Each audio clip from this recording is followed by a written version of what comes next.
Equal-mindedness. To be equally minded is to be peacefully minded, for a man cannot be said to have arrived at peace who allows his mind to be disturbed and thrown off the balance by occurrences. The man of wisdom is dispassionate and meets all things with the calmness of a mind in repose and free from prejudice. He is not a partisan, but having put away passion, and is always at peace with himself and the world, not taking sides nor defending himself, but sympathizing with all.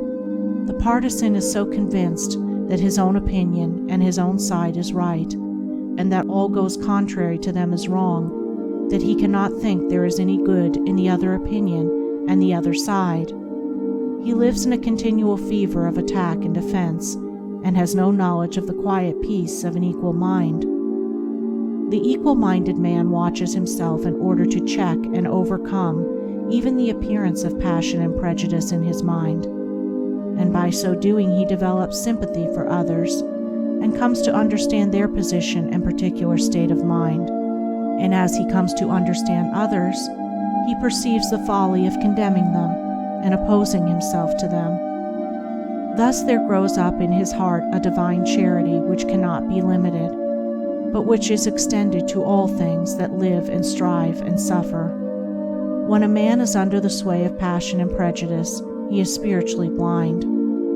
Seeing nothing but good in his own side, and nothing but evil in another, he cannot see anything as it really is, not even his own side, and not understanding himself, he cannot understand the hearts of others, and thinks it is right that he should condemn them.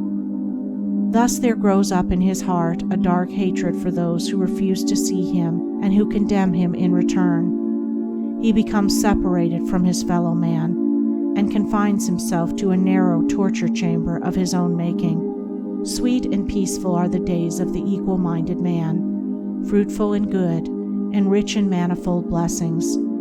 Guided by wisdom, he avoids those pathways which lead down to hatred and sorrow and pain, and takes those which lead up to love and peace and bliss. The occurrences of life do not trouble him, nor does he grieve over those things which are regarded by mankind as grievous, but which must befall all men in the ordinary course of nature. He is neither elated by success nor cast down by failure. He sees the events of his life arranged in their proper proportions, and can find no room for selfish wishes or vain regrets, for vain anticipations and childish disappointments. And how is this equal-mindedness, this blessed state of mind and life, acquired? Only by overcoming oneself, only by purifying one's own heart, for the purification of the heart leads to unbiased comprehension. Unbiased comprehension leads to equal-mindedness, and equal-mindedness leads to peace. The impure man is swept helplessly away on the waves of passion. The pure man guides himself into the harbor of rest. The fool says, "I have an opinion." The wise man goes about his business.